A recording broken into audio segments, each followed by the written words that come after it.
তারেক জিয়া সরকারকে বললো যে আপনি যে ইশতেহার দিয়েছেন কত দিনের মধ্যে বাস্তবায়ন করবেন আমরা সেটা জানতে চাই। আমরা আজকে সেমিনারের আয়োজন করেছি শুধু সরকার যে ইশতেহার দিয়েছেন সেটাকে স্মরণ করিয়ে দেওয়ার জন্য, বরং আমরা যে বক্তব্য দিয়েছি মনে হয় সরকার তার চেয়ে অনেক কঠিন বক্তব্য তার ইশতেহারে দিয়েছে। আমরা যে দাগ উত্থাপন করেছি সরকার মনে হয় তার চেয়ে অনেক বেশি আমাদের আশ্বস্ত করেছেন, তার ইশতেহারের মধ্যে আশ্বস্ত করেছেন। যে শব্দগুলি প্রয়োগ করেছেন তার ইশতেহারের মধ্যে, এই শব্দগুলি যে আসলে বাস্তবায়ন হয় তাহলে আমাদের এই বিষয়ে কোনো দাবি থাকতে পারে বলে আমি মনে করি। থাকবেই বা কিভাবে, সেসব সংকট দূর করে দিবেন। কাজে সরকারকে বলবো আপনি যে ইশতেহার দিয়েছেন ইশতেহারের অনুকূলেই মানুষ আপনাকে ভোট দিয়েছে। যদি আপনি ইশতেহারের দাবি পূরণ না করেন তাহলে আপনি ক্ষমতা থাকতে পারেন, কারণ আমি তো ভোটই দিয়েছি আপনার ইশতেহার দেখে যে আপনি এই কাজগুলি করবেন। ইশতেহারের দাবি যদি কোনো সরকার পূরণ না করে তাহলে নৈতিকভাবে সেই সরকার থাকতে পারে, কারণ আমি ভোট দিয়েছি কেন, আমি তো প্রতিশ্রুতি দিয়েছি আমি কাজগুলি করব। কাজে আমি তারেক জিয়া সরকারকে বলবো যে আপনি যে ইশতেহার দিয়েছেন কত দিনের মধ্যে বাস্তবায়ন করবেন আমরা সেটা জানতে চাই।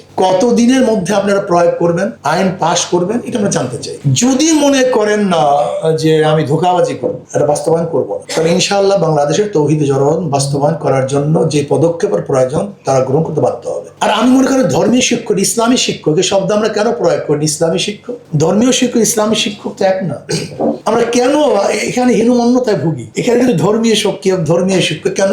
যদি অন্য ধর্মের খ্রিস্টান ধর্মরা খ্রিস্টান ধর্মের আন্দোলন করে তারা তাদের ধর্মীয় শিক্ষক নিয়োগ দিবে, বৌদ্ধ ধর্মরা তারা আন্দোলন করে তাদের বৌদ্ধ ধর্মের নিয়োগ দিবে, সমস্যা কি? আমরা ইসলাম ধর্ম যারা আছে ইসলামী শিক্ষক নিয়োগ দিব। আমি মনে করি ইসলামিক শিক্ষক নিয়োগ দিতে হবে এবং কওমি উলামায়ে কেরামকে নিয়োগ দিতে হবে। তাদের সার্টিফিকেট স্বীকৃতি নয়, এটা বাস্তবে দেখতে চাই। স্বীকৃতি দরকারটা কি? স্বীকৃতি বাস্তবায়ন দেখতে চাই, শিক্ষার মান দেখতে চাই। আমি বিশ্বাস করি একজন কওমি মাদ্রাসার আলেম যেই পরিমাণ পড়াশোনা করে 14 বার ডক্টরেট করলে এত ঘন্টা কেউ পড়াশোনা করে।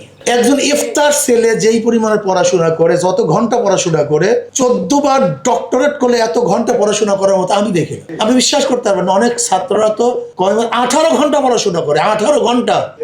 আপনি চিন্তা করতে পারবেন না। অনেকে হয়তো পরীক্ষার সময় করে, সারা বছর না, কিন্তু অনেক কওমি মাদ্রাসার ছেলেরা 18 ঘন্টা, 16 ঘন্টা, 12 ঘন্টা অহরহ, নিম্নে 12 ঘন্টা মোতালা করে না, পড়াশোনা করে না, এরকম ছাত্র পাওয়া যায়। যাই হোক, আমি যে কথা বলতে চাই, আমি তারেক জিয়া সরকারকে অনুরোধ করব যে আপনি যে ইশতেহার দিয়েছেন সেই ইশতেহারের বাস্তবতা দেখতে চাই। যদি বাস্তবায়ন না করেন এদেশের মানুষ অবশ্যই বাস্তবায়ন করার ব্যবস্থা করবে। কাজে ইনশাআল্লাহ আমরা সবাই ঐক্যবদ্ধভাবে তার ইশতেহারের সমস্ত ধারাগুলি বাস্তবায়ন করলে ইনশাআল্লাহ আমি মনে করি আমাদের দাবি দাওয়া পূরণ হবে ইনশাআল্লাহ।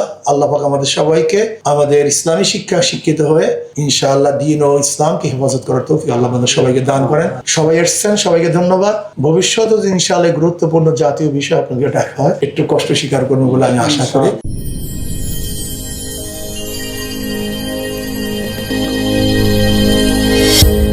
ভিশন 24 দৃষ্টিতে বিস্ময়।